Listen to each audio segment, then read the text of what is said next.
Bismillahirrahmanirrahim. Alhamdulillah.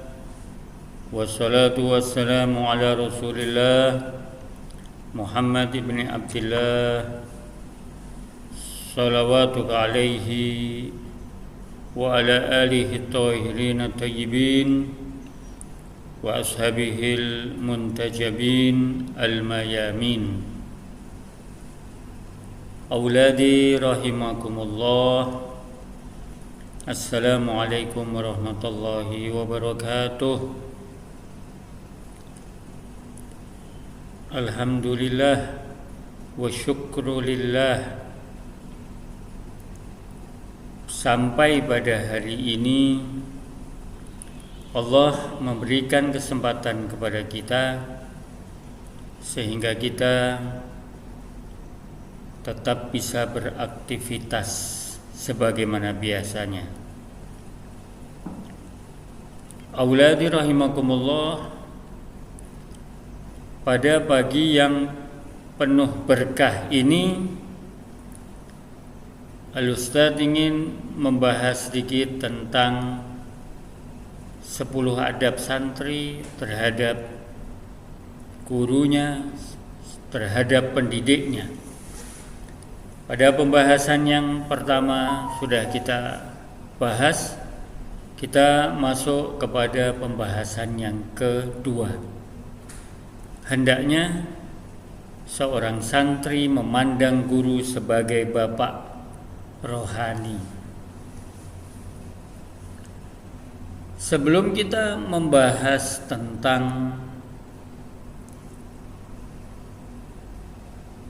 bapak rohani, seorang guru adalah sebagai bapak rohani, kita harus mengetahui apa guru.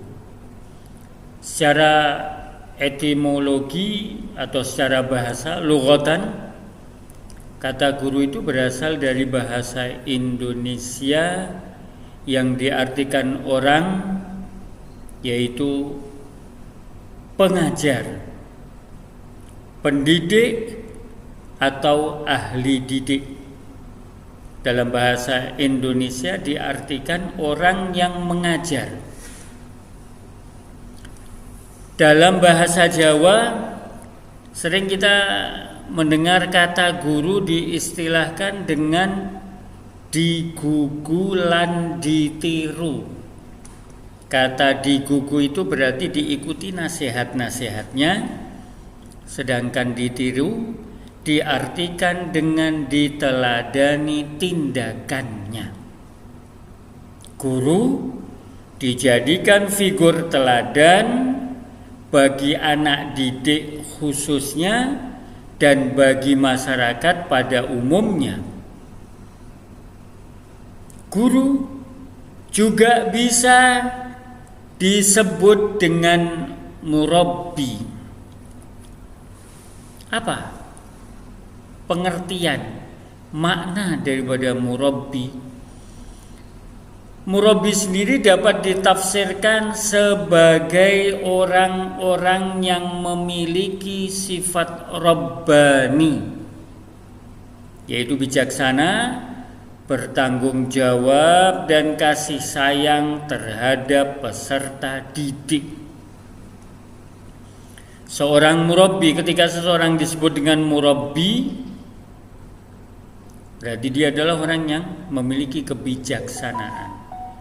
Dia yang ketika mengajar, menyampaikan, memutuskan dengan bijaksana, memiliki tanggung jawab, memiliki kasih sayang terhadap peserta didik, terhadap anak didiknya.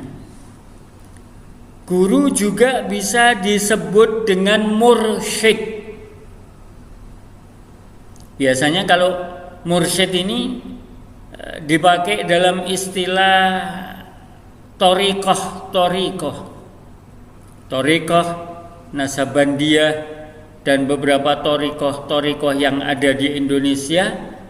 Mereka menyebut guru mereka bukan dengan sebutan ustadz, tetapi disebut dengan sebutan al-mursyid. Tapi memiliki arti yang sama antara murabbi, guru, mursyid sama. Guru juga sering disebut dengan istilah mudarris dari kata-kata darrosa yudarrisu. Mudarris yakni orang yang mengajar pada saat itu, yaitu orang yang memberi pelajaran, orang yang mengajarkan, mentransfer ilmunya kepada anak didiknya. Juga disebut dengan kata-kata mu'addib. Kalau mu'addib ini biasanya orang yang mengajar khusus di istana pada waktu itu. Mereka disebut dengan mu'addib.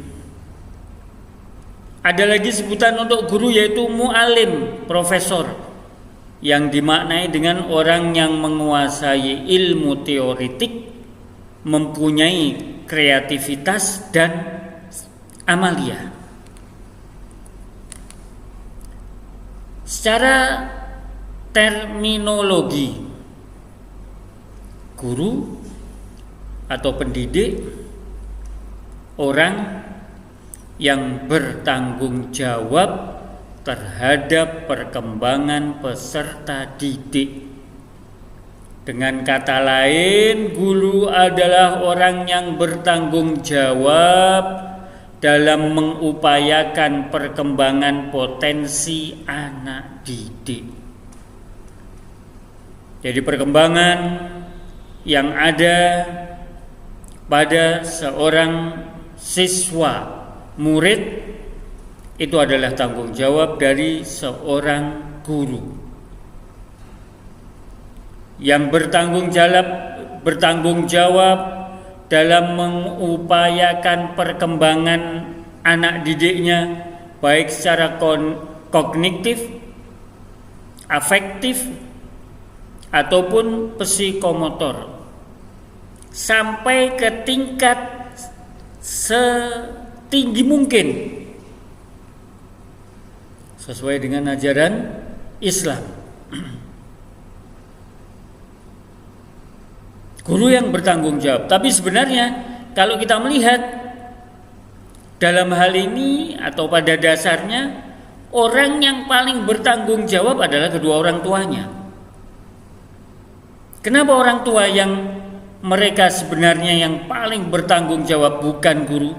Ya, dengan dua alasan. Yang pertama karena kodrat, yaitu orang tua yang ditakdirkan menjadi orang tua anaknya.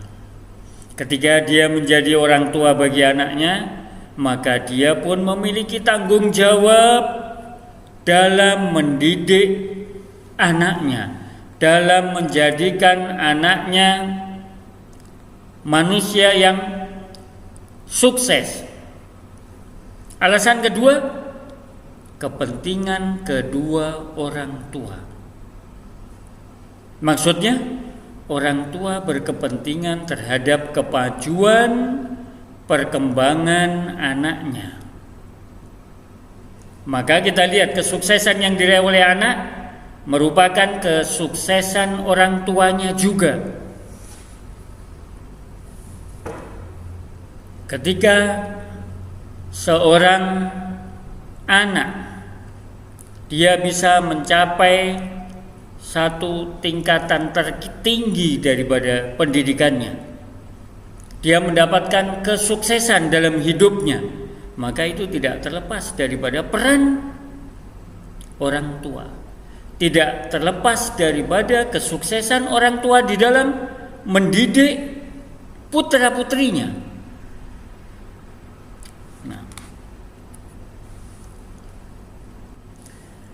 Dalam literatur lain dikatakan bahwa guru adalah pendidik. Ketika dia menjadi guru, maka dia juga sebagai pendidik, bukan hanya sebagai pengajar. Orang yang melaksanakan tugas mendidik atau orang yang memberikan pendidikan dan pengajaran secara formal atau non formal. Yang tadi sempat kita singgung, pada awalnya tugas mendidik adalah tugas murni kedua orang tua, yaitu yang menyebabkan anak lahir di dunia dan juga berhubungan langsung dengannya.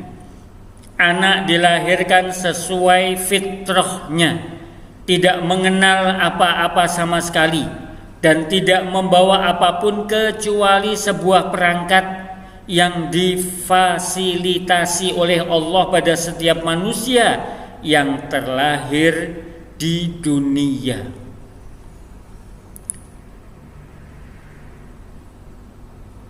Dalam hadis disebutkan kullu mauludin yuladu alal fitrah fa abawahu yuhawidani au yunassirani au yumajjisani.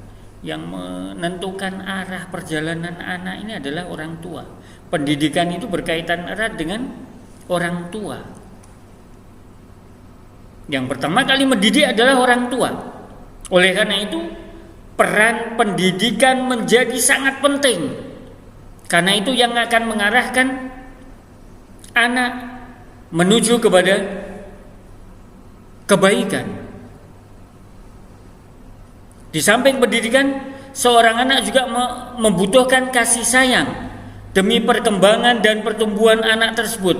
Sebagaimana yang Allah firmankan dalam surat An-Nahl ayat 78, dan Allah SWT mengeluarkan kamu dari perut ibumu tanpa mengetahui suatu apapun. Seorang anak yang dilahirkan, dia tidak memiliki pengetahuan apa-apa sama sekali. Maka pendidikan yang pertama kali dia terima adalah daripada kedua orang tuanya. Jika pendidikan yang dia terima itu, jika apa yang disampaikan, jika apa yang dilakukan oleh orang tuanya adalah baik, maka anak ini akan menjadi anak yang baik.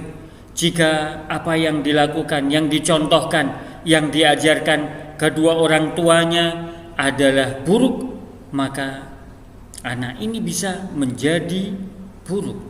Sehingga di sini bisa kita katakan peran pendidikan menjadi sangat penting dalam menghantarkan kesuksesan seorang anak. Sehingga kalau kita lihat dari ayat itu, kita bisa mengambil kesimpulan menjadi jelas bahwa orang tua sebagai wakil Allah yang berkewajiban mendidik anaknya. Imam Ghazali memberikan satu misal, bibit apel tiada artinya sebelum ditanam. Oleh karena itu di sini kita bisa mengetahui posisi orang tua sebagai pendidik pertama bagi anak. Pendidik pertama adalah orang tua. Dalam istilah disebutkan al-ummu madrasatul aulad. Ibu itu adalah sekolah bagi anak-anaknya. Apa yang dilakukan ibu, apa yang dilakukan ayah, itu akan menjadi hal yang dilakukan juga oleh putra-putrinya. Sehingga jadilah orang tua yang baik, karena dia sebagai pendidik pertama bagi anak. Dia sebagai wakil Allah di dalam menunaikan kewajibannya, yaitu mendidik anaknya. Bukan hanya nafkah saja. Di samping nafkah yang harus diberikan, maka di situ ada peran orang tua sebagai pendidik. Akan tetapi karena perkembangan pengetahuan, keterampilan, sikap, serta kebutuhan hidup yang semakin dalam, luas dan rumit, maka orang tua merasa berat dan perlu melaksanakan kewajiban pendidikan tersebut. Agar pelaksanaan pendidikan tersebut dapat berjalan efektif dan efisien, maka diperlukan pendidik, guru, dan lembaga-lembaga pendidikan. Sehingga di sini seorang guru, seorang ustadz, seorang murabbi, seorang mursyid, dia adalah seorang pendidik yang mengambil alih tugas orang tua sebagai tugas yang mulia.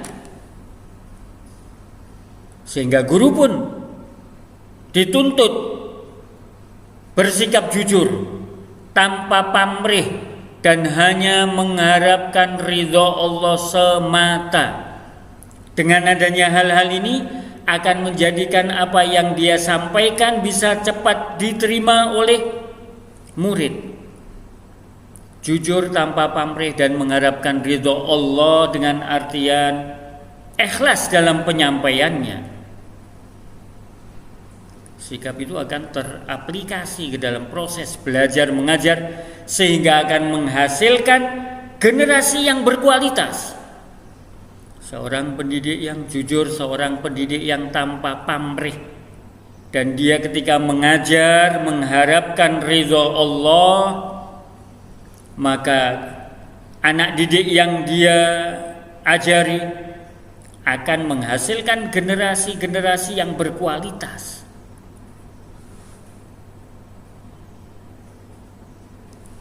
Sehingga di sini kita mengetahui bagaimana kedudukan guru. Guru termasuk manusia yang berjiwa besar di dunia ini. Kenapa berjiwa besar? Karena guru berusaha menyiapkan generasi penerus yang berkualitas, mentransferkan ilmu pengetahuan, dan juga memiliki posisi sebagai pewaris Nabi. Nabi menyampaikan ilmunya kepada umatnya, guru menyampaikan ilmunya kepada anak didiknya. Oleh karena itu Islam memberikan penghargaan yang sangat tinggi terhadap guru, karena guru adalah salah satu pemilik ilmu pengetahuan. Yarfa'illahu alladhina amanu minkum walladzina utul ilma darajat. Ini salah satu penghargaan yang Islam berikan kepada guru. Yang kedua, ilmu pengetahuan memiliki peran penting. Dengan ilmu manusia akan sanggup menaklukkan dunia. Dengan ilmu pula orang akan menemukan jalan kebahagiaan hidup, baik di alam dunia fana dan di akhirat nanti. Bahkan keberadaan ilmu merupakan salah satu syarat akan datangnya hari kiamat. Islam sebagai agama penyempurna menghendaki kebaikan kehidupan manusia di dunia sekaligus di akhirat. Ini yang Islam kehendaki, dan juga memberikan kedudukan yang sangat tinggi kepada guru, setingkat di bawah para nabi dan rasul. Guru yang dalam bahasa Arab kita sebut dengan al-alim, orang yang berilmu. Ketika dia benar-benar sebagai orang yang berilmu, maka dia berada setingkat di bawah daripada para nabi dan rasulnya. Kedudukan yang sangat tinggi yang dimiliki oleh guru, sehingga guru bisa dikatakan dia sebagai guru rohani bagi anak didiknya. Anggaplah dia sebagai guru rohani. Sehingga guru di sini adalah bisa disebut sebagai bapak rohani, karena dia berada setingkat di bawah para nabi dan para rasul.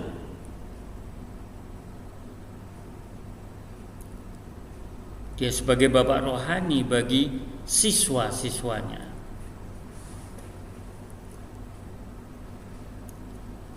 Tingginya kedudukan guru dalam Islam menurut Ahmad Tafsir tidak bisa dilepaskan dari pandangan bahwa semua ilmu pengetahuan bersumber pada Allah, sebagaimana disebutkan dalam surat Al-Baqarah ayat 32 yang artinya mereka menjawab, Maha suci Engkau, tidak ada pengetahuan bagi kami selain dari apa yang telah Engkau ajarkan kepada kami. Sesungguhnya Engkau Maha mengetahui lagi Maha bijaksana.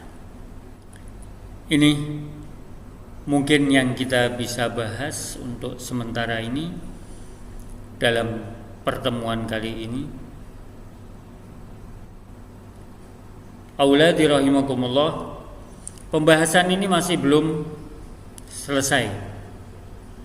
Insya Allah kita akan bahas lagi pada pertemuan yang berikutnya, masih membahas berkaitan guru sebagai bapak rohani.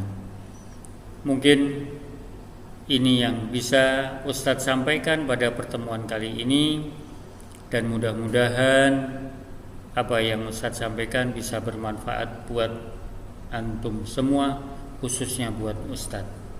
Hadza minni, wassalamualaikum warahmatullahi wabarakatuh.